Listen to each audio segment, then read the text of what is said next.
从前有一个年轻人住在山脚下的一个小村庄里。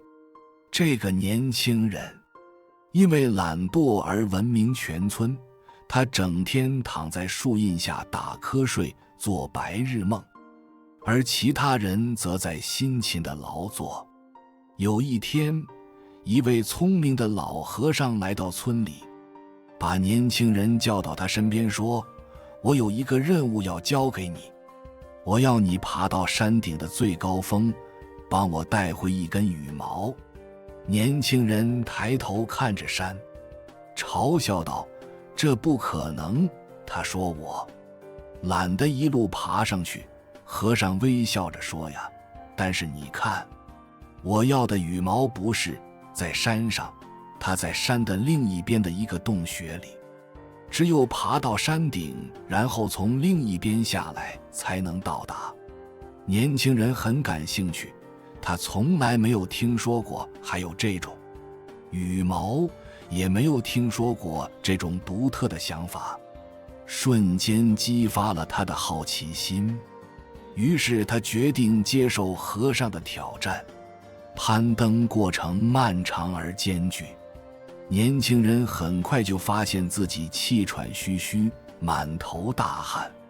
但随着爬得越来越高，他开始感到一种莫名的兴奋。当他终于到达山顶时，他感到筋疲力尽，但又很高兴。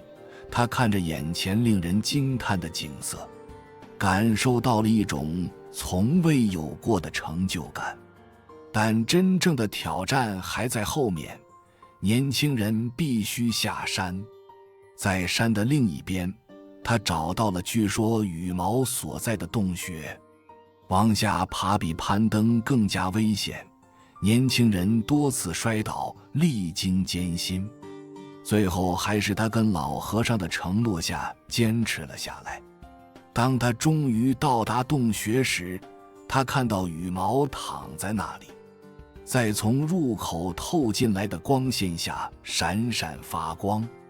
他捡起羽毛，惊叹于它的美丽，但随后他意识到自己遇到了一个问题，他要如何才能回到洞穴里？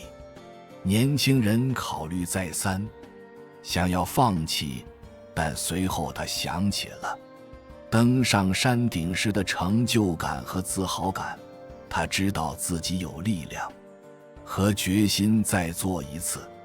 于是他爬回山上，他的肌肉酸痛，肺部灼烧，但他并没有放弃。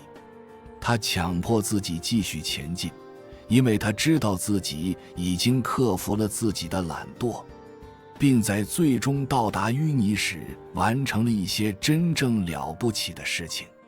和尚微笑着向他赠送羽毛，说：干得好，我的孩子，你今天学到了重要的一课，懒惰不是可以接受或容忍的事情，它是一个需要克服的挑战，一个需要跨越的障碍。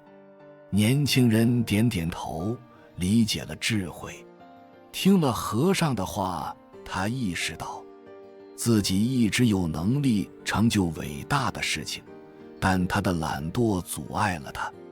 现在他知道自己有力量和决心克服路上的任何障碍。和尚挑战的教训是，懒惰不是应该接受或容忍的事情，它是一个必须克服的挑战，是一个必须跨越的障碍。当我们强迫自己实现目标时，即使它们看起来不可能，我们会发现自己内心有一种我们从未意识到的力量和韧性。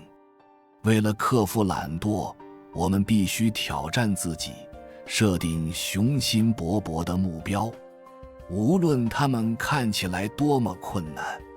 我们必须超越自己的极限，即使面对挫折和障碍。我们也必须坚持不懈，我们还必须在日常习惯和例行公事中培养纪律和一致性。通过制定时间表并坚持下去，我们可以养成良好的习惯，帮助我们保持专注和高效。克服懒惰的另一个重要方面是培养成长心态，这意味着将挑战和失败视为成长的机会。通过采用成长心态学习，而不是放弃的理由，我们可以重新构建对失败的思考，并将其用作改进和进步的催化剂，最终克服懒惰。愿意走出我们的舒适区，拥抱挑战和机遇就在前面。